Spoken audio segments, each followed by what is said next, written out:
Bienvenidos hermanos y una vez más nos da gusto estar con ustedes y juntos reflexionando sobre las creencias católicas que son atacados por los hermanos separados. A los católicos les decimos que ojalá que están escuchando bien, apuntando las citas bíblicas, entendiendo los argumentos. A los hermanos evangélicos, a los hermanos separados, les cuesta a veces, porque no es fácil escuchar otras cosas, otras ideas, pero con corazón sincero, pidiendo al Espíritu Santo y escuchando lo que vamos a estar enseñando, esperamos que podamos dialogar bien para llegar a un acuerdo. Lo que estuvimos mirando la vez pasada es que la Biblia misma y la historia y la lógica nos enseña que no basta la palabra de Dios, que hay dos fuentes, la palabra de Dios puesto por escrito, la tradición escrita y la palabra de Dios, la enseñanza de Jesucristo que fue transmitido oralmente. Y que la Biblia dice que Jesucristo dejó una iglesia y que desde ahí esta iglesia salió el Nuevo Testamento. Ahora, los hermanos dirán, ok, entiendo, estoy de acuerdo, pero esta iglesia no era católica, que la iglesia católica se desvió de la verdad. Los hermanos dicen, para justificar su iglesia, para justificar otra iglesia, van a tener que hacer dos cosas: levantar su iglesia y despreciar la iglesia católica. Y una de las cosas que dicen es que los primeros cristianos no eran católicos, eran evangélicos, y que la iglesia católica se fundó después cuando la iglesia cayó en apostasía. Apostasía quiere decir que un grupo de la iglesia principal, se cayó en error, se desvió de la enseñanza de Jesucristo. Y esta iglesia desviada, esta iglesia que perdió la enseñanza de Jesucristo, que se llegó a ser pagana, es la iglesia católica. Dicen que la iglesia católica se fundó con la muerte de los primeros, de todos los apóstoles, entró la apostasía.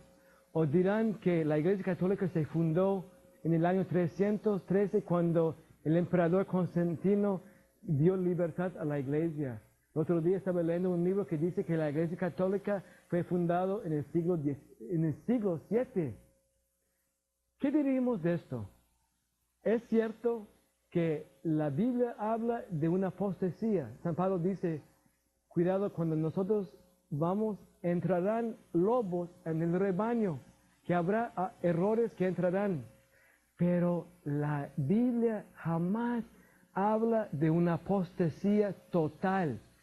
Es cierto que habrá personas que se desviarían de la verdad, pero la iglesia entera no. Que habrá personas que caerían en apostasía, que caerían en error. Pero jamás la Biblia dice que sería total, completo, y que la iglesia de Cristo desaparecería o se desviaría tanto que se necesitaría una restauración. Hay ciertas iglesias como los mormones, la Luz del Mundo de Guadalajara, México, que dicen que son la iglesia restaurada, porque la iglesia, los primeros cristianos cayeron en error. Si Jesucristo deja una iglesia para cuidar su enseñanza, ¿cuál iglesia es? ¿Es la iglesia católica? ¿O esta iglesia se desvió y se llama católica? ¿O la iglesia católica nunca se desvió? Lo que tenemos hoy es la iglesia ya desarrollando, pero es la misma iglesia fundada por Cristo. Mateo 18 dice, por tanto, si tu hermano peca contra ti, ve y repréndele estando tú y él solos. Mas si no te oyere, toma aún contigo a uno o dos, para que en boca de dos o tres testigos conste tu palabra. Y si no los oyere a ellos, dile a la iglesia. Entonces, Jesucristo dice, si hay problemas entre dos hermanos y no se resuelvan, decirle a la iglesia. Tenemos que preguntar, ¿a cuál iglesia? Tiene que ser una iglesia visible, porque yo tengo problemas con mi hermano. ¿Dónde voy? ¿A cuál iglesia? ¿A la iglesia invisible? ¿Cómo voy a hablar a una iglesia invisible? ¿Será la iglesia bautista? ¿Será la iglesia evangélica? ¿Sería la iglesia pentecostal? ¿Sería los testigos de Jehová? ¿Sería los asambleas de Dios? ¿Sería los bautistas nazarenos? ¿Cuál iglesia? ¿O la iglesia católica? Jesús funda una iglesia. Pablo dice que esta iglesia es columna y baluarte de la fe, como hemos visto. ¿Cuál iglesia es? ¿Es cierto que la iglesia que Cristo funda se desvió? La Biblia dice que no.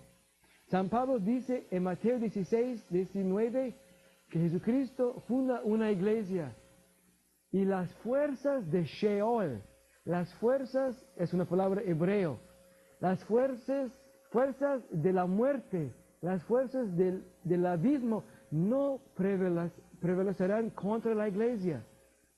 Antes de subir al cielo, allá en el segundo piso, en el cielo, antes de que Jesús ascendió al cielo, Jesús dice a los apóstoles, yo estaré con ustedes todos los días, hasta el fin del mundo, no solamente hasta la muerte de los apóstoles, hasta el emperador Constantino, hasta el siglo VII.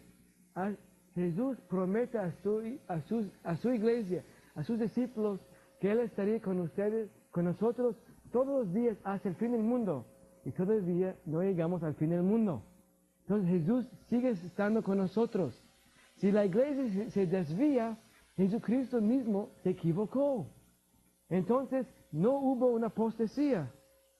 De hecho, Jesucristo había dicho en Juan 14, en Juan 16, que Él mandaría el Espíritu Santo, el Paráclito, el Consolador, el Abogado, y el Espíritu Santo llevaría la plenitud de la verdad a su iglesia. Yo pediría al Padre, yo mandaría el Espíritu Santo porque les lleva a la plenitud de la verdad, no a una apostasía. Es cierto que hay personas que iban a caer, iban a desviarse, pero la iglesia misma sería protegida contra las fuerzas del infierno, que Jesús estaría con la iglesia hasta el fin del mundo, y que esta iglesia estaría guiada por el Espíritu Santo a la plenitud de la verdad. Entonces, cuando Jesús pide a los apóstoles, ustedes vayan por todo el mundo, llevando mi enseñanza, sabiendo que era imposible que estos 11 hombres pudieran llevar el mensaje a todo el mundo, necesitaba una iglesia para proteger su enseñanza, para que 2000 años, 3000 años después, no se desvía, su enseñanza no sea cambiada. Por eso Jesús da a esta iglesia el Espíritu Santo, y también Él promete estar con su iglesia para que no se desvíe de la verdad, para que pueda cumplir con su mandato de llevar a todo el mundo su mensaje. Una vez Jesús habla de una parábola. Jesús dice, hubo un hombre que sembró en su viña trigo. En la noche se sembró cizaña, mala hierba. En la mañana los trabajadores de la viña, del campo, dijeron, maestro, ¿no sembraste trigo? ¿Sí? ¿Por qué entonces junto con el trigo está creciendo mala hierba, cizaña? Jesús dice, era el malhechor que en la noche sembró cizaña. Entonces los trabajadores dicen, entonces vamos a arrancar del campo la cizaña, la mala hierba. ¿Y qué dice Jesucristo? No, dejen que los dos crezcan juntos, y en el fin del mundo mandaré los ángeles para separar la cizaña del trigo, porque ustedes pueden equivocarse. A veces lo que parece como trigo no es trigo, lo que parece como cizaña no es cizaña. Entonces, Jesús, hablando del campo de la iglesia, que Él sembró trigo, Él se dejó su enseñanza. Sí, el diablo trató de enseñar cosas malas en la iglesia, pero Jesucristo dice, dejan que los dos crezcan juntos, no separan la mala hierba del trigo. Y desafortunadamente, como los protestantes, como los fundadores de las sectas protestantes y de las religiones no católicos dicen, yo soy trigo. No me gusta este campo de la iglesia católica. Y salen de la iglesia, se arrancan y van al otro lugar. Cuando Jesús dice, siempre va a haber mala hierba en la iglesia. Siempre va a haber católicos que dan mal ejemplo. Sin embargo, no se separan, no se arrancan, no se separan del campo. Dejan que los dos crezcan juntos. En vez de quejar contra los católicos que dan mal ejemplo, en vez de hablar de los católicos borrachos, en vez de hablar de los católicos que dan mal ejemplo, que no saben la palabra de Dios, en vez de separarse, quedarse y reformar, ayudar a la iglesia a mejorarse. Ojalá que el trigo puede convencer a la mala hierba que cambien, que dejen, que sean un buen católico, que dejen el vicio, que dejen el pecado, que empiezan a acercarse a Jesucristo, que no se separan. Bueno, entonces Jesucristo dice que estaría con su iglesia, porque también habrá siempre mala hierba en su iglesia, pero hasta el fin del mundo dejarlos juntos. ¿Cómo sabemos que los primeros cristianos eran católicos? Primero Jesucristo dice que la iglesia no se desviaría, que el infierno no va a vencer. Pero les voy a decir también, les voy a nombrar 3 personas que eran discípulos de los apóstoles. Primera persona que yo nombro, un hombre que se llama Policarpo de Esmirna. Policarpo de Esmirna. Policarpo era un pagano que se hizo cristiano. Él fue convertido por San Juan. El apóstol Juan convirtió a Policarpo de Esmirna, lo llevó a la iglesia, lo ordenó obispo. Otro, ojalá que estén apuntando, mis hermanos oyentes, esos nombres. Otro nombre, Ignacio de Antioquía. También Ignacio de Antioquía era pagano. Se hizo cristiano por el apóstol Juan. Juan le enseñó, le hizo cristiano y le enseñó y le ordenó obispo. Otro hombre, Clemente de Roma. Clemente de Roma fue convertido por Pedro, el apóstol Pedro. Clemente de Roma, Policarpo de Esmirna, Ignacio de Antioquía. Discípulos de los apóstoles, y hay muchos más. Estos hombres son llamados padres apostólicos. Apostólicos porque fueron convertidos por los apóstoles. O sea, son discípulos de los mismos apóstoles. Todos los 3, y hay otros, dieron su vida por Cristo, murieron como mártires. Ellos escribieron cartas. Clemente de Roma escribe una carta a los corintios. Policarpo escribe carta a los esmirniotas de Esmirna, un pueblo. Ignacio de Antioquía escribe unos 7 cartas a diferentes grupos, a los filadelfios, a los corintios. Yo les invito a los católicos que viven cerca de librerías o bibliotecas, pueden verificar, existen estas obras. Ahora, ¿por qué son importantes estas personas? ¿Por qué es importante investigar lo que dijeron estos padres apostólicos? Porque cuando leemos lo que ellos escribieron, Clemente, Ignacio y Policarpo, vemos que lo que ellos dicen, con lo que ellos escriben, son cosas católicas. Lo que ellos escriben en sus obras son enseñanzas que hoy día enseñan la Iglesia Católica. Ellos hablan, por ejemplo, de la regla que dejaron los apóstoles, una norma que dice la sucesión apostólica. Es decir, cuando un obispo es grande, ya está por morir, busca a otra persona, un cristiano comprometido, y le pregunta, ¿tú crees en Dios Padre? ¿Tú crees en el credo? ¿Tú crees en Jesucristo? ¿Tú crees en los sacramentos? Y si dice sí, si vive rectamente, este obispo lo ordena obispo para reemplazarlo, para que este nuevo obispo tenga la autoridad y la responsabilidad de mantener la enseñanza que él mantuvo. Entonces, Policarpo, Ignacio y Clemente hablan de confesarse.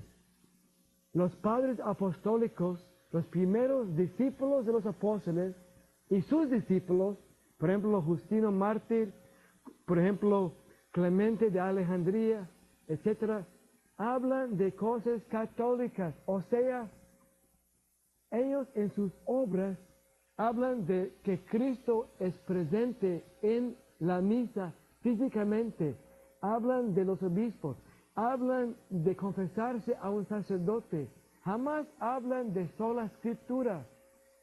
Entonces, si Clemente, Ignacio y Policarpo, ¿de dónde sacaron estas ideas? Ellos fueron enseñados por Juan y Pedro. ¿Recuerdan? Pedro convirtió y enseñó a Clemente, Juan enseñó a Policarpo y Ignacio. Entonces, estos hombres escriben cosas que la Iglesia Católica enseña hoy. Y estos vienen de los apóstoles.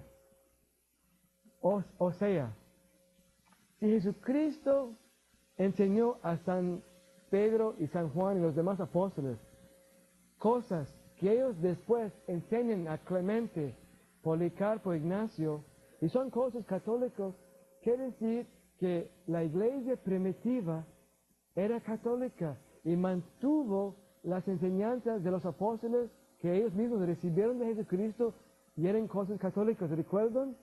La vez pasada dijimos que no todas las cosas que Jesús enseñó se puso por escrito, que había cosas que fueron transmitidas oralmente. Hermano, no basta la buena voluntad. Jesucristo dice en Mateo 7:21, no todo el que dice Señor, Señor, no todo el que dice Señor, Señor, entrará en el reino. O sea, las palabras no bastan. No todo el que dice Señor, Señor, gloria a Dios, aleluya, no basta la palabra, sino el que hace la voluntad de mi Padre. Vendrán hombres que dirán, hemos hecho milagros en tu nombre, no te conozco. Expulsamos demonios en tu nombre, no te conozco. Obviamente, lo que Jesús está diciendo es que expulsar demonios, hasta hacer milagros, no basta para garantizar que estamos en la verdad. Hay que hacer la voluntad de Dios. No basta los frutos. Es cierto que una persona debe cambiar su vida, debe demostrar en su vida los frutos del Espíritu Santo, pero no basta. Hay que saber hacer la voluntad de Dios. Y en la Biblia, en esta Biblia hay 68 cosas en la Biblia que no cumplen los hermanos separados, que no cumplen los evangélicos, de mayor o menor grado. 68 es mucho. Por supuesto, cambiar la vida es bueno, pero no basta cambiar la vida. Hay que cumplir la palabra de Dios. Y cuando Jesús dice en Mateo 18, hay un problema entre dos, vayan ustedes y hablen con la iglesia. Hay que saber cuál iglesia estaba refiriéndose a Jesucristo. Jesús dice, y sobre esta piedra edificaré mi iglesia. Es singular. Jesús jamás habla de la iglesia bautista, la iglesia de Cristo, los nazarenos, los adventistas, la Asamblea de Dios, la iglesia de Dios de Cleveland. Habla de una sola iglesia visible. Porque para poder hablar con la iglesia hay que saber dónde está esta iglesia. Jesús siempre habla de la iglesia como esposa de Cristo, la novia de Dios, de Cristo, el pueblo de Dios. Cuando la Biblia presenta la iglesia, siempre presenta imágenes visibles. Una esposa es una persona visible. Ahí está mi esposa, una persona visible. El pueblo de Dios, el rebaño de Cristo. ¿Dónde está? El rebaño es algo visible. Entonces, nos preguntamos, si Jesús habla de ir a la iglesia, que esta iglesia, Él estaría con esta iglesia hasta el fin del mundo, que la iglesia tendría el Espíritu Santo hasta tanto que podría canonizar, podría decidir cuáles libros forman el Nuevo Testamento. Entonces tendríamos que preguntar, ¿a cuál iglesia Jesús nos manda ir? Yo le estoy demostrando que los primeros discípulos de los apóstoles, los padres apostólicos y los padres de la iglesia, la primera y segunda generación, lo que ellos escriben en sus obras son enseñanzas, creencias católicas, no creencias protestantes. Entonces, si Policarpo, Clemente, Ignacio se equivocaron, ¿quién les enseñó? Fue Jesucristo, fue los apóstoles, fue Pedro y Juan que enseñaron a ellos. ¿Y quién enseñó a Pedro y Juan? Jesucristo mismo, el divino maestro. Qué chistoso, qué lógico que el divino maestro manda, piden a sus discípulos, los apóstoles, vayan por todo el mundo, enseñan mi enseñanza sabiendo que van a caer en la apostasía luego. Entonces Jesús está pidiendo demasiado de ellos. O sea, por supuesto que no. Y tenemos las pruebas históricas que ellos enseñan la doctrina católica. Son muchas citas bíblicas que podríamos mencionar, pero no tenemos tiempo para meterlos todos. Por eso vamos a invitar a ustedes a conseguir este libro, No todo el que dice Señor, Señor. Este libro dará las citas bíblicas, la historia, las pruebas de que los primeros cristianos eran católicos. Los primeros cristianos eran católicos porque lo que ellos escriben, y mencionamos 3 de otros, son cosas católicas, son enseñanzas católicas.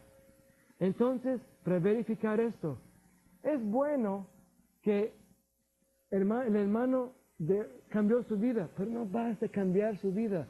No todo el que dice Señor, Señor. Hay que cumplir la voluntad de Dios y buscar la iglesia de Cristo, la verdadera y única iglesia fundada por Cristo. Les voy a dar un ejemplo. Un testigo de Jehová que no cree en la Trinidad, sin embargo cambió su vida. El otro día estaba yo en Guatemala, encontró a 2 mujeres yendo de casa en casa. Yo pensaba que eran testigos de Jehová, pero no, eran evangélicos, eran pentecostales.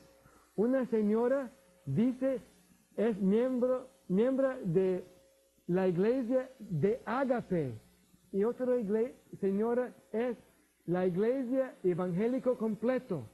2 personas dicen que tienen el Espíritu Santo, hablan en lenguas, alabanzas al Señor, han dejado de fumar, han dejado de tomar, leen la Biblia y sin embargo no están de acuerdo entre ellos mismos.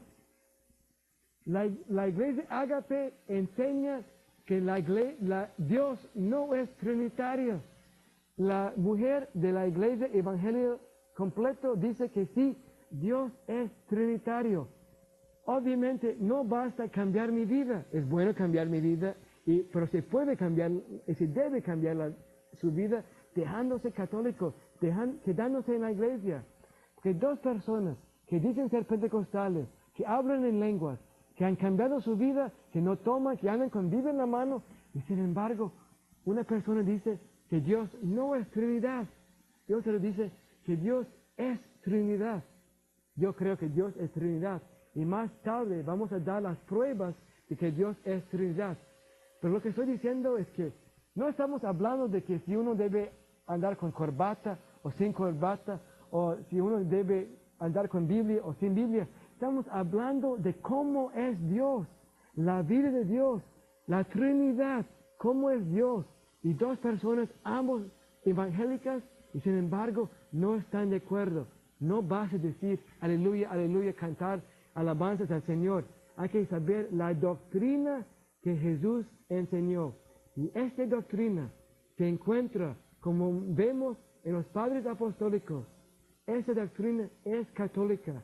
las pruebas los encontramos más completos en el libro que acabo de enseñarles. Pero también les invito a seguir con nosotros, que vamos a estar mostrando que la Biblia misma enseña la doctrina católica. Que el Señor les bendiga y nos vemos en la siguiente charla. No dejar de seguir con nosotros, aunque es difícil, porque tal vez no eres católico.